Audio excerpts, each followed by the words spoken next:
Assalamualaikum warahmatullahi wabarakatuh.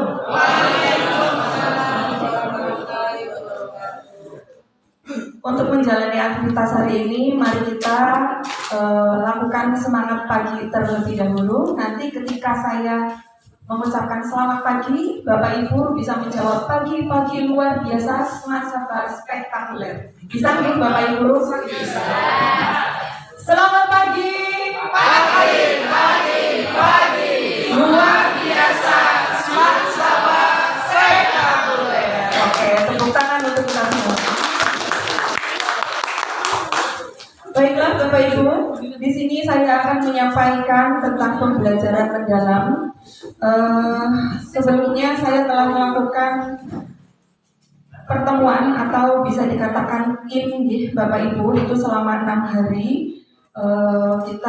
Saya dan Bapak Kepala Sekolah itu bolak-balik ke Brebes tiap hari. Dan sebetulnya itu baru 1 pekan dan ini harus dilakukan selama 3 bulan Bapak Ibu.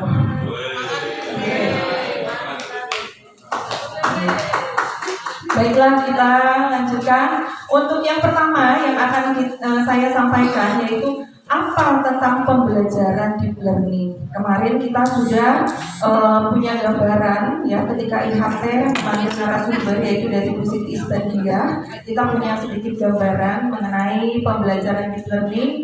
Kemudian berikutnya yang akan saya sampaikan adalah prinsip pembelajaran mendalam. Kemudian pengalaman belajar, kerangka pembelajaran dan 8 dimensi profil lulusan.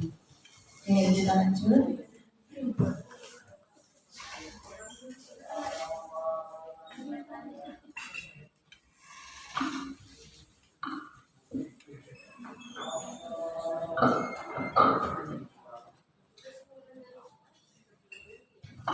Apa itu tentang pembelajaran mendalam? Pembelajaran mendalam itu biasa kita ucapkan dengan deep learning.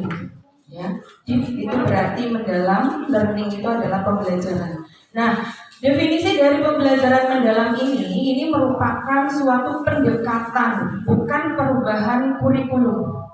Kurikulum tetap kurikulum merdeka. Namun pendekatan yang dilakukan untuk melaksanakan pembelajaran di kelas yaitu menggunakan pendekatan pembelajaran mendalam atau deep learning. Yang tujuannya adalah untuk memuliakan peserta didik. Harapannya nanti ketika dalam pembelajaran di kelas peserta didik itu dapat mencapai 8 dimensi profil lulusan atau yang dikatakan 8 DPL. Kemudian dalam memuliakan ini, apa yang harus ditekankan dalam pembelajaran di kelas? Yang pertama, itu adalah prinsip pembelajaran yang dikenal dengan BBM. Berkesadaran, bermakna, dan menggembirakan. Itu adalah proses yang harus dilalui di kelas untuk menciptakan 8 dimensi profil Pancasila tersebut. Profil lulusan maksudnya kalau ini. Nah, dalam prinsip pembelajaran yang dikatakan BBM tadi, berkesadaran, bermakna, menggembirakan, itu melalui yang namanya olah pikir, olah hati, olah rasa, dan olah raga.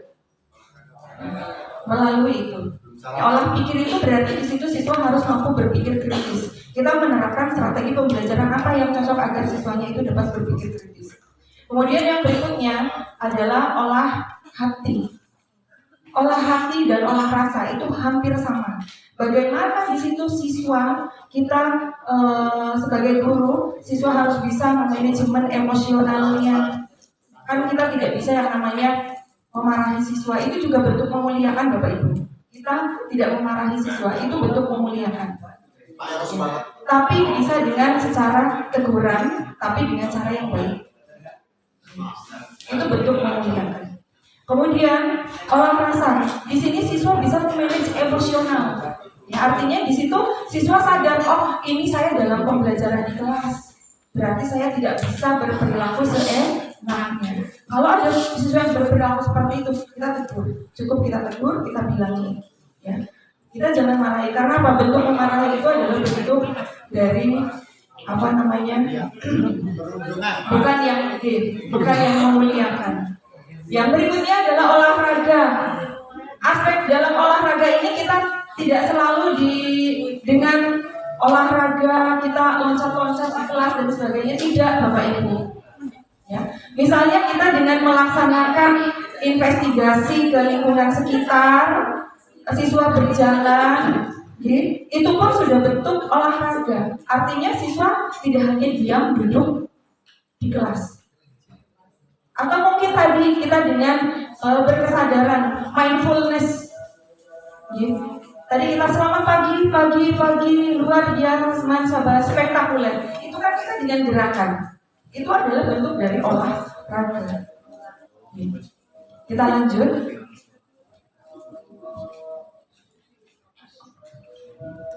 Yang berikutnya adalah ini yang dinamakan dengan kerangka pembelajaran mendalam, lingkaran pembelajaran mendalam. Kalau dalam rumusnya itu 8, 3, 3, 4. Rumus pembelajaran mendalam itu 8, 3, 3, 4. 8-nya itu adalah profil 8 dimensi profil lulusan. Kemudian yang 3-nya itu adalah prinsip pembelajaran yang BBM tadi, berkesadaran, bermakna, dan menggembirakan. Kemudian yang berikutnya, yang 3-nya itu adalah 3M, yang dikatakan 3M, yaitu mengenai pengalaman belajar, memahami, mengaplikasi, dan merefleksi. Jadi unsur 3M ini harus ada dalam pembelajaran di kelas. Memahami, mengaplikasi, dan merefleksi. Kemudian yang keempatnya itu adalah kerangka pembelajaran, yaitu praktik pedagogis, lingkungan pembelajaran, pemanfaatan digital, serta kemitraan dalam pembelajaran. Ini yang dikatakan sebagai lingkaran pembelajaran mendalam atau dengan rumus 8, 3, 3, 4. Itu aspek yang harus kita lakukan ketika pembelajaran di kelas. Lanjut. Nah, ini adalah BBM nih Bapak Ibu, prinsip dalam pembelajaran mendalam. Berkesadaran itu yang pertama. Jadi peserta didik di sini memperoleh yang namanya menjadi pembelajar yang aktif, mampu meregulasi diri. Kemudian peserta didik di sini mampu memahami tujuan apa sih saya di kelas. Apa sih tujuan BPIT itu masuk belajar sosiologi? Itu siswa harus tahu. Itu bentuk dari meregulasi diri. Misalnya begini. Di kelas misalnya kita melakukan mindfulness, itu berkesadaran. Misalnya dengan tarik nafas, kemudian hembuskan. Di situ kita menarik nafas itu berpikir bahwa saya akan belajar sosiologi, pemimpin akan menyampaikan materi ini. Saya harus mampu mencapai tujuan tersebut. Itu bentuk dari berkesadaran. Itu salah satu contohnya. Kemudian yang berikutnya adalah bermakna. Nah, di sini peserta didik dari pembelajaran yang dilakukan di kelas merasakan manfaatnya apa sih belajar di kelas dengan mata pelajaran yang kita sampaikan di kelas. Itu manfaatnya apa? Mereka paling tidak bisa menerapkannya dalam kehidupan sehari-hari. Contoh misalnya dalam mata pelajaran saya sosiologi, siswa ada materi dipelajari dengan materi interaksi sosial. Apa sih interaksi sosial itu? Di situ siswa harus bisa memahami. Ketika saya menjelaskan interaksi itu bla bla bla bla bla, kemudian di situ siswa, itu yang namanya interaksi yang biasa saya terapkan dalam kehidupan sehari-hari. Atau mungkin dalam strategi pembelajarannya kita bisa siswa melakukan pembelajaran di luar kelas, menginvestigasi atau mencari keadaan misalnya siswa di luar berinteraksi. Nanti di situ siswa menjelaskan atau mengidentifikasi apa itu ciri-ciri interaksi. Yang terlibat dalam interaksi itu 2 orang. Di situ ada umpan balik, ada aksi yang disampaikan, kemudian ada umpan balik dan sebagainya. Itu adalah bentuk bermakna. Yang ketiga yaitu menggembirakan. Pembelajaran yang menggembirakan ini merupakan suasana belajar yang positif, menyenangkan, menantang, dan memotivasi peserta didik. Harapannya apa? Kita belajar di kelas, mengajar di kelas. Harapannya adalah peserta didik dapat melaksanakan pembelajaran dengan nyaman, menyenangkan. Gimana caranya? Di situ kita harus membuat strategi. Caranya gimana ya biar anak itu nggak diem, malah nggak tidur. Nah, di situ kita harus bisa membangkitkan atau bentuk dari memotivasi peserta didik. Nah, kemarin saya merefleksi di kelas 11.5. Coba dari pelajaran bab 1 ini yang perlu saya dan kalian refleksi itu apa? Bu guru belum pernah kasih kuis. Oh ya, nanti setelah ASTS. Karena apa? Kemarin saya seminggu itu pelatihan, kemudian pelajaran juga tertinggal, jadi saya belum melaksanakan strategi tersebut. Oke, nanti setelah ASTS kita akan melaksanakan kuis. Hal tersebut ternyata apa? Bisa membangkitkan semangat atau memotivasi belajar siswa. Ya. Atau diselingi dengan ice breaking, Bapak Ibu. Gak usah yang heboh-heboh, gak usah, cukup dengan semangat. Tadi seperti tadi, itu juga salah satu bentuk dari menggembirakan. Saya sering melihat nih kalau Bapak Ibu PJOK. Bapak Ibu PJOK ngajar di luar kelas, semangat pagi luar biasa, semangat sobat spektakuler. Itu adalah bentuk dari menggembirakan. Salah satunya adalah memotivasi belajar siswa. Contoh. Ya, itu contoh Pak Eros. Betul apa yang dilakukan Pak Eros itu adalah bentuk dari menggembirakan. Tepuk tangan untuk Bapak Ibu PJOK. Oke, selanjutnya Pak Eros.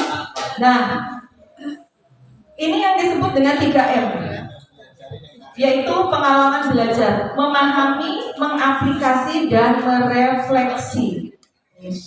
3M ini adalah memahami, mengaplikasi, dan merefleksi. Pada tahap memahami ini, tahap awal peserta didik untuk aktif mengkonstruksi pengetahuan agar dapat memahami secara mendalam konsep atau materi dari berbagai sumber dan konteksnya. Contoh kalau di kelas dalam memahami, kita biasanya melakukan literasi sebelum pembelajaran. Jadi yang namanya membaca literasi itu, siswa tidak harus pada buku, Bapak Ibu, tapi bisa dari berbagai sumber lainnya. Artinya di situ siswa bisa memperkaya dari sumber-sumber lainnya, atau bisa juga dengan berbagi pengalaman terkait dengan materi yang akan disampaikan. Misalnya begini, misalnya berkaitan dengan konflik sosial. Bu, misalnya saya memberikan pertanyaan pemantik dulu. Apakah kalian pernah mengalami konflik? Oke. Misalnya ada yang menjawab pernah, misalnya di sini. Nah, silakan siswa itu untuk maju, kemudian menceritakan pengalamannya konfliknya tentang apa. Itu adalah salah satu bentuk siswa memahami materi yang akan disampaikan. Oh, ternyata itu ya yang namanya konflik. Oh, saya pernah tawuran misalnya. Oh, itu ternyata tawuran itu adalah bentuk dari konflik. Itu yang namanya memahami. Jadi siswa yang namanya memahami materi itu tidak selalu dengan buku, tapi bisa dari berbagai sumber, bahkan dari pengalaman. Kemudian yang berikutnya yaitu mengaplikasi. Mengaplikasi ini adalah pengalaman belajar yang telah dilakukan ya pada aktivitas peserta didik, mampu mengaplikasikan pengetahuan dalam kehidupan secara kontekstual. Jadi siswa mampu menerapkan pembelajaran tersebut dalam kehidupan sehari-hari. Kemudian yang terakhir itu adalah merefleksi. Refleksi ini adalah mengevaluasi dari proses pembelajaran yang telah dilakukan. Refleksi itu tidak hanya untuk kita, Bapak Ibu, tapi bisa juga untuk siswa itu sendiri. Misalnya sejauh mana sih saya memahami materi tersebut? Kalau misalnya siswa tersebut belum memahami, ya, kita boleh kasih kayak sticky note kayak gini. Mungkin barangkali siswa itu introvert atau ya. tidak mau menceritakan kesulitannya apa, Bapak Ibu bisa menyiasati dengan sticky note ini, ya, ditulis, pakainya anonim, nggak usah diberi nama, ya, atau boleh dikasih nama, hanya guru yang membaca kesulitan apa yang kamu pahami. Biarkan anak menulisnya di sini dan kita membaca, baru kita memberikan bimbingan. Itu merefleksi. Atau refleksi untuk guru juga bisa. Biar siswa yang mengevaluasi pembelajaran kita di kelas itu seperti apa. Nah, kita bisa koreksi di sini. Kekurangannya kita apa sih dalam mengajar di kelas? Itu adalah bentuk merefleksi. Jelas nih Bapak Ibu dari 3M ini. 3M ini adalah pengalaman belajar. Monggo Pak Eri lanjut. Oke, lanjut Pak. Ya.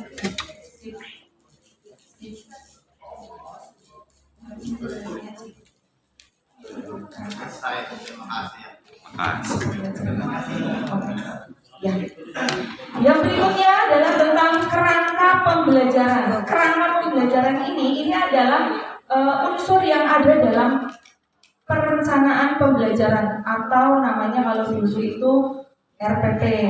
Kalau kurikulum merdeka namanya modul ajar. Tapi sekarang pada pembelajaran mendalam ini namanya beda lagi, rencana pembelajaran. Aspek inilah, komponen inilah yang harus ada dalam rencana pembelajaran. Yang pertama itu adalah praktik pedagogis. Praktik pedagogis ini adalah strategi apa yang akan kita lakukan saat pembelajaran di kelas. Misalnya project based learning atau problem based learning atau inquiry atau apa dan sebagainya, itu yang akan kita terapkan di kelas. Itu dari praktik pedagogisnya. Jadi praktik pedagogis ini adalah strategi atau metode pembelajaran yang akan kita laksanakan di kelas. Kemudian yang berikutnya ada kemitraan pembelajaran. Apa sih kemitraan pembelajaran? Ada kemitraan. Sebetulnya kita sudah melaksanakan Bapak Ibu, ya. Kita sudah melaksanakan. Kemarin ketika terjadi masalah di sekolah, kemudian mengirim siswa ke Koramil, Bapak. Nah, itu bentuk salah satu kemitraan bahwa sekolah telah bekerja sama dengan instansi yang ada di lingkungan sekitar. Ya, itu bentuk dari kemitraan. Atau mungkin dalam mata pelajaran Bapak Ibu, kita bisa berkolaborasi dengan beberapa mapel. Itu pun bisa dikatakan kemitraan. Contoh misalnya dalam konflik sosial, materi saya ini, materi sosiologi. Ternyata saya di sini akan berkemitraan dengan Bapak Ibu guru dari mapel lainnya. Oh, ternyata konflik sosial itu bisa berkemitraan dengan guru PKN, guru sejarah, kemudian dengan guru BK, itu bisa. Ya, benar. Itu bentuk dari kemitraan. Artinya di situ kita berkolaborasi dengan beberapa mapel. Ya, Bapak Ibu, itu bentuk kemitraan. Kaitannya apa? Misalnya kalau konflik sosial, dengan guru sejarah, apa sih kaitannya konflik? Oh, ternyata konflik itu sudah ada sejak zaman dulu. Ya, misalnya berkaitan dengan konflik yang pernah terjadi reformasi ketika 98, berarti kan itu berkaitan juga dengan guru sejarah. Kemudian dengan guru PKN apa atau guru BK juga. Nah, itu adalah praktik dari kemitraan. Bisa juga kerjasama hubungan dengan orang tua. Kita adanya WA group, ya Pak. WA group wali kelas dengan orang tua siswa. Itu juga bentuk kemitraan Bapak Ibu. Jadi sebenarnya kita sudah melaksanakan kemitraan ini sebelum adanya deep learning. Kemudian yang ketiga itu adalah tentang lingkungan pembelajaran. Jadi pada lingkungan pembelajaran ini ya menekankan pada integrasi antara ruang fisik, ruang virtual dan budaya belajar. Lingkungan belajar ini dimana kita sebagai guru sebisa mungkin menciptakan pembelajaran yang aman dan nyaman. Sehingga tujuan dari pembelajaran mendalam yaitu memuliakan itu dapat tercapai. Dalam lingkungan pembelajaran, contoh misalnya mengakomodasi gaya belajar siswa. Bu, saya nggak bisa belajar kalau anak-anaknya pada ribut. Oke, kamu butuh belajar gimana? Itu bentuk mengakomodasi gaya belajar siswa. Itu termasuk dalam lingkungan pembelajaran. Kemudian budaya belajar yang aman, kondusif, atau bisa juga dengan memanfaatkan laboratorium yang ada di sekolah kita. Itu juga termasuk dalam lingkungan pembelajaran. Dan yang keempat yaitu adalah pemanfaatan digital. Dan ini kita harus, karena apa? Kita sekarang hidup di era digitalisasi, di mana yang namanya digitalisasi itu yang selalu membuat anak ketergantungan. Salah satunya adalah HP. HP itu selalu dipegang anak dalam sehari-hari. Di mana kita dalam pembelajaran harus bisa memanfaatkan agar apa? Karena HP itu selalu dipegang sehari-hari. Gimana caranya HP itu dipakai untuk pembelajaran, tidak selalu untuk main game. Ya, Bapak Ibu. Misalnya dengan membuat kuis. Bisa di Gemini yang kemarin saya memberikan di praktik baik, itu juga bisa dibikin kuis, Bapak Ibu. Oke, kita tinggal cari soalnya mau berapa, materinya tentang apa, nanti keluar dalam bentuk pilihan ganda. Kemudian bisa dengan virtual, misalnya dengan teka-teki, ya, atau bisa juga dengan misalnya gaya belajar yang konvensional tidak menggunakan teknologi juga nggak masalah. Misalnya pakai sticky note, kemudian anak ditempelkan, mengidentifikasi dan sebagainya. Itu juga salah satu bentuk dari pemanfaatan teknologi. Atau mungkin lebih mudahnya kita pakai Canva. Nah, bisa membuat infografi, poster, ya, atau ketika diskusi anak membuat presentasinya itu menggunakan PowerPoint, ya, dan sebagainya. Itu adalah penggunaan aplikasi dalam media pembelajaran. Kemudian yang berikutnya, yang terakhir Pak El, dimensi profil lulusan.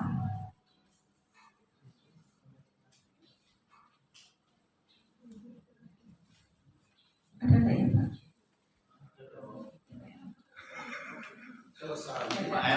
Ada Pak. Oke. 8 dimensi profil lulusan. Dimensi profil lulusan ini ada di output. Pembelajaran mendalam itu memuliakan melalui aspek apa? 3M BBM tadi dan 3M dalam proses pembelajarannya, yaitu melalui olah pikir, olah rasa, olah raga, ya. Kemudian wujudnya apa? Wujudnya adalah 8 dimensi profil Pancasila setelah anak lulus itu. Ada 8 dimensi profil Pancasila. Nah, itu ada, tapi kayaknya kurang besar ya Pak. Yang pertama, dimensi yang pertama itu ada keimanan dan ketakwaan. Ya, keimanan dan ketakwaan. Di sekolah kita sudah menerapkan Bapak Ibu, yaitu dengan sholat duhur dan sholat asar berjamaah. Kemudian tadi program dari kesiswaan sholat duha. Nah, itu adalah membentuk karakter secara spiritual, secara keagamaan. Itu kita sudah terbentuk di sekolah kita. Kemudian yang kedua yaitu keluargaan. Nah, keluargaan di sini harapannya apa? Harapannya siswa nanti ketika sudah lulus bisa memahami, bahkan bisa menaati norma-norma yang berlaku di masyarakat, juga bisa menanamkan rasa cinta terhadap tanah air. Itu bentuk dari keluargaan. Atau mungkin dari Indonesia yang memiliki banyak perbedaan, kita bisa menanamkan toleransi terhadap perbedaan yang ada di lingkungan kita. Kemudian yang ketiga yaitu kreativitas. Kreativitas di sini diharapkan ya siswa mampu berpikir inovatif, ya, mampu berpikir inovatif. Bentuk dari berpikir inovatif di sini, mereka kalau misalnya sudah punya cita-cita, itu sudah inovatif, berarti mereka sudah memikirkan masa depan. Ya. Kemudian juga mereka tidak akan sekolah terus, tapi ketika dia lulus, dia menginjak yang namanya dunia pekerjaan. Nah, di situ kan dia harus dituntut bisa adaptif terhadap lingkungan pekerjaannya. Ya. Kemudian kemandirian. Yang keempat itu kemandirian.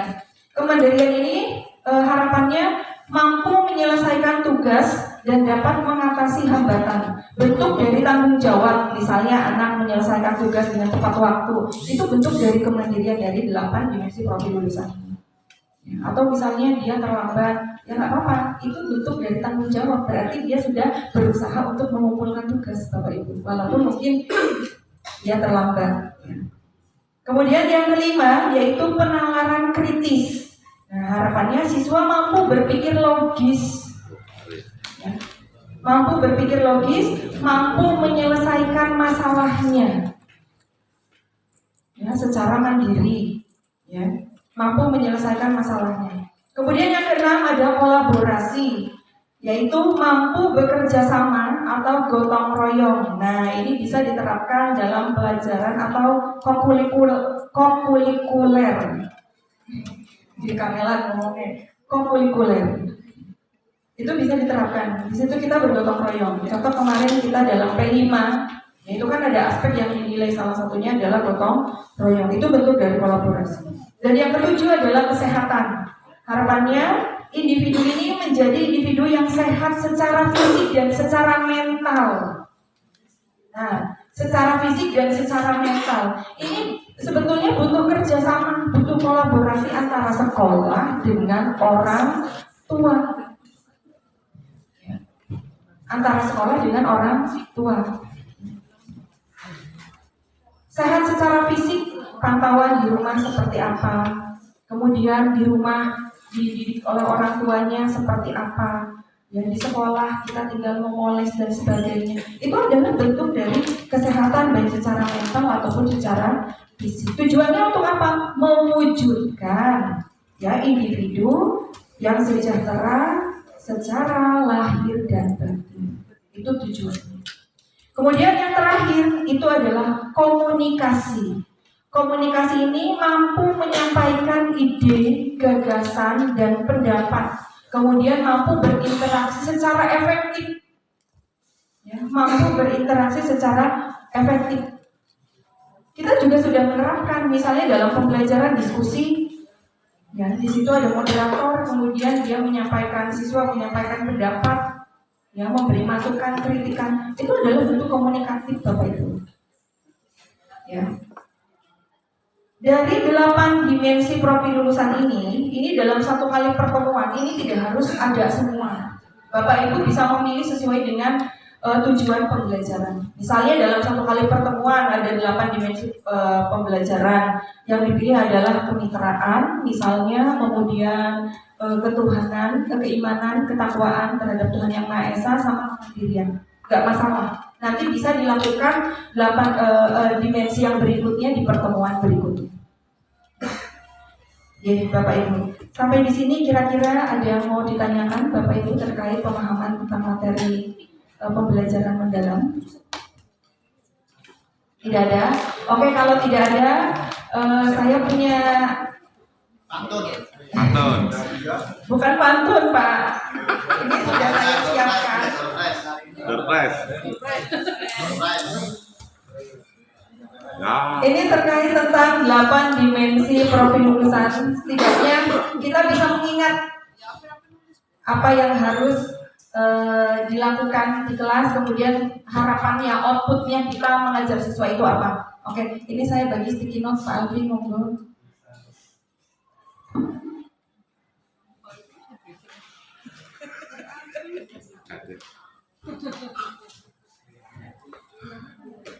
Jadi gini, Bapak Ibu silahkan menulis salah satu dari 8 dimensi profil lulusan, kemudian harapannya apa? Harapan dari outputnya siswa tersebut seperti apa? Monggo ditulis, kemudian silahkan ditempel di spanduk ini. Bebas, urutannya bebas. Boleh ditempel ketuhanan, boleh ditempel di nomor berapa, itu bebas terserah. Ayo oke.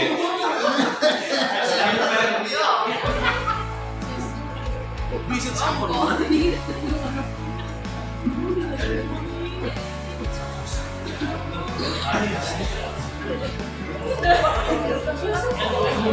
Silakan ditulis salah satu apa namanya, dimensi profilnya, kemudian harapannya apa?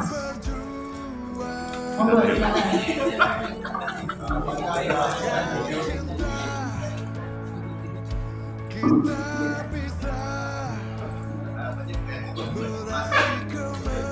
Ada ya.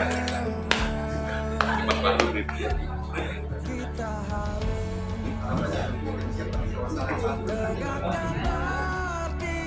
Ada yang sudah? Bapak Ibu, monggo silakan maju. Wahyu sudah.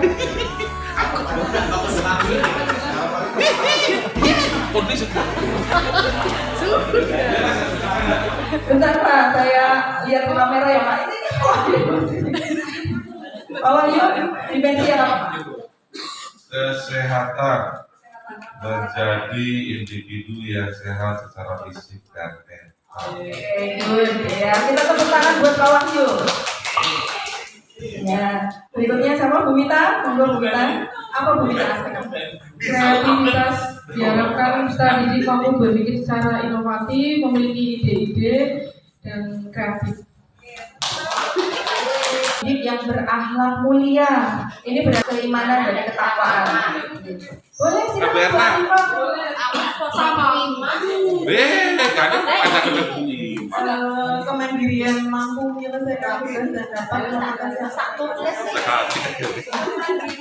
dimensi bebas, silakan ditambah. Masih ada 1, 2, 3, masih ada 3 lagi, monggo Bapak Ibu yang lain. Pak Bay, oke Padi, ya silakan Padi, silakan ditambah Bu Retno. Bu Retno apa ini? Mengenai Maju langsung telepon lacak. kewajiban peserta didik yang taat pada norma yang berlaku dan kecintaan terhadap tanah air. Ya, silakan Pak Sasmudin. Pak Adi, apa Pak Adi? Apaan itu? Keimanan dan relawan. Harapannya para siswa bisa membiasakan melaksanakan kewajibannya sebagai insan yang religius.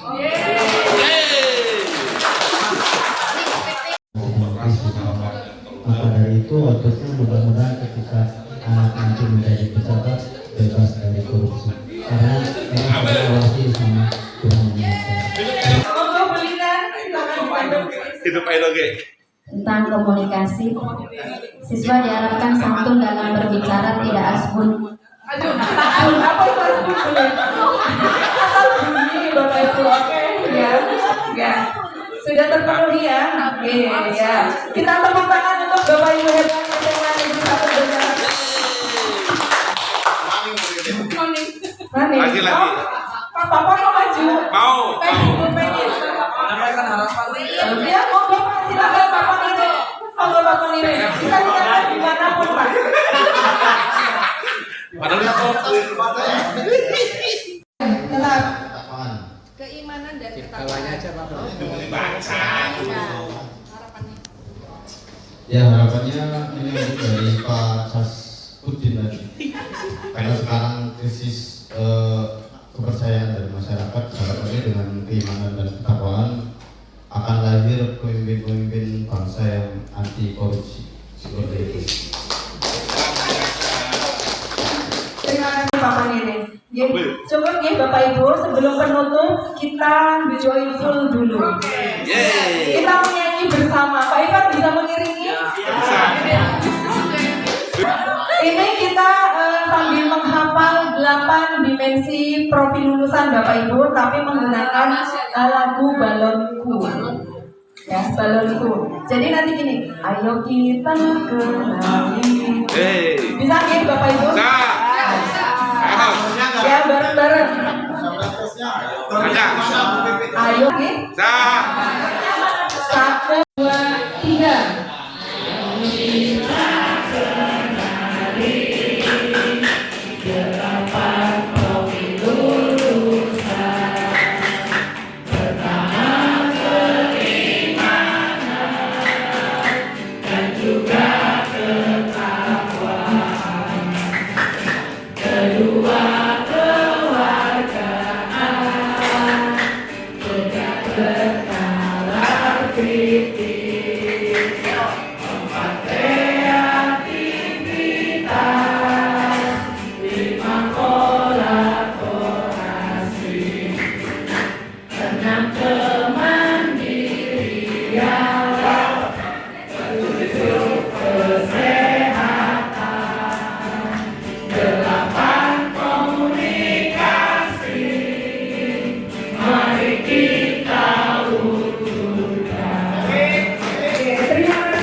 Cukup sekian dari saya, kurang lebihnya mohon maaf. Saya juga masih banyak kekurangan terkait penyampaian materi pembelajaran mendalam ini. Terima kasih atas kehadirannya. Wassalamualaikum warahmatullahi wabarakatuh.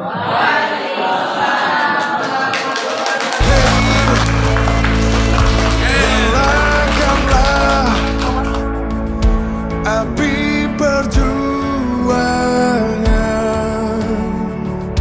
dengan cinta.